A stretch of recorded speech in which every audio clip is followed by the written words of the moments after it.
Hi, welcome to this talk on top mistakes colleges make in India and how to fix them. So, some statistics about India, I'm sure most of you know about it. India is the most universities worldwide, 5,350 universities and 50,000 colleges. The concept of college is more akin to India than anywhere else in the world.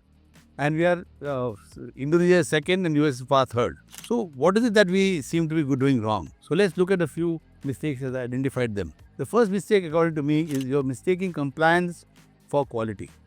Most of us are burdened with the compliances for the National Board Accreditation, for NAC, for NIRF, right? But are we looking at the outcomes? We are all emboldened by getting ourselves compliant to the procedures, to these regulatory bodies. But are we looking at outcome? I'm sure all of you are familiar with the Benjamin Bloom's taxonomy, which tells us how we should structure our courses and how the courses all together help in the program, the outcome of the program.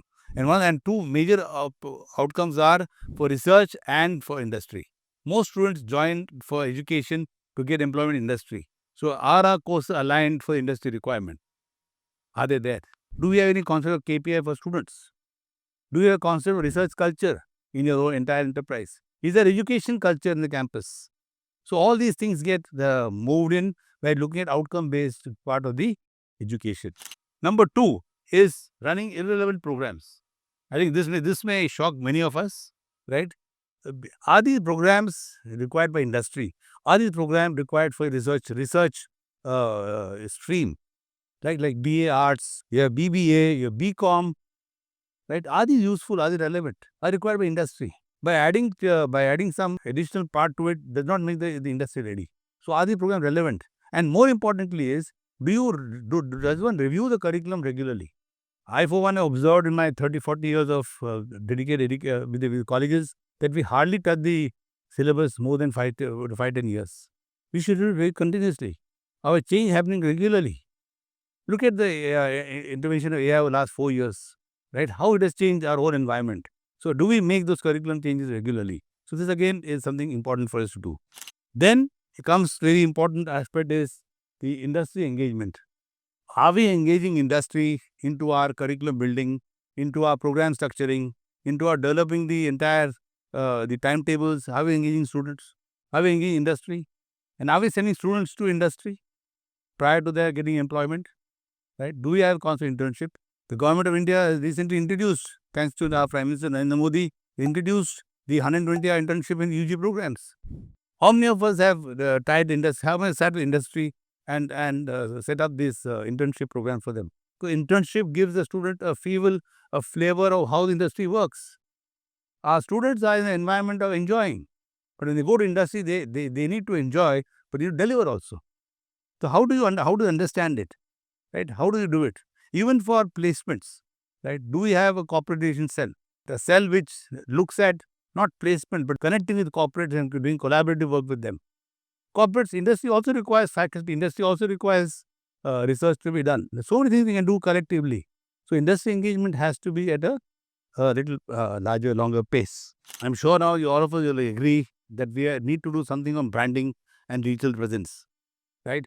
Ever since the pandemic, we have understood that digital fluency, digital management is something the colleges, the management should focus on. And branding is very important. Right? Branding is not something to do with only marketing. College underestimate this power of branding. We need to look at our programs, make them unique, make them absolutely different from what others are offering, and develop the entire concept of branding for our institution. And this is something which we should, and look at the advent of social media. How many of us are taking the advantage of social media? It reaches out to your target market. The student is likely to take admission 3 years down the line, right? We'll know about your college, what programs you're offering, how it is useful for the career of the student, how useful career of how the family looks at the whole thing. So social media is something we should all learn to really use it well and manage well. And this branding helps us establish trust. The trust of the institution, right? That it will deliver, it will show the performances. And this is where you also have to connect with alumni. So the alumni the students who graduate from your institution and go to industry or do research, they need to get back and deliver to the institution. So this trust part is something very, very important. And the trust gets well communicated through social media messages and methods. And this is constantly even Our Prime Minister mentioned several parts in his speech and interaction with students that we need to encourage delivery of soft skills. The soft skills of presentation, the soft skills of writing reports, the soft skills of understanding the things which are going around us, right? We need to focus on them. And when you're focusing on them, not as independent courses, this should be dovetailed into the programs itself. If I'm teaching financial analytics or financial management, we should build in the soft skills in the course itself.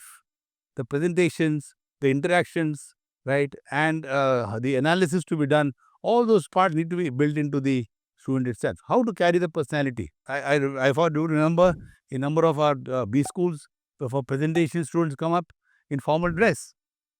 That's a soft skill, because when you go for industry, you can't go in a casual manner.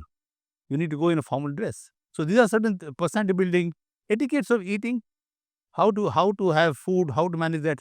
They're all soft skills. So they're all what you have got 3 to 4 years of the undergraduate program and couple of years of the post graduation for one to give these soft skills to students. Next, very, very important is in terms of what our students need. What our students need is they cannot afford a static college. It is dynamic. Things have to keep changing. Right? The student who comes in for the first year, on the second year expects a change in the college. So we should see how to manage this part and not just be doing the compliances. Right? We should look at the student readiness, and more important is we need career ready, innovation driven and student focused campuses. Right? Campuses which are looking at a lot of activity of students. Activities, even the cultural activity of the student can be related to the program. Okay, so how you manage it is a key part of it. Okay, so with this, I conclude, and a final message to colleges: mistakes are always forgivable if one has the courage to admit them. And this is what Bruce Lee said. So this is right time for us to do introspect, see, review our mistakes, and take the steps ahead. All the best to you, and I'm sure what will happen. Thank you so much.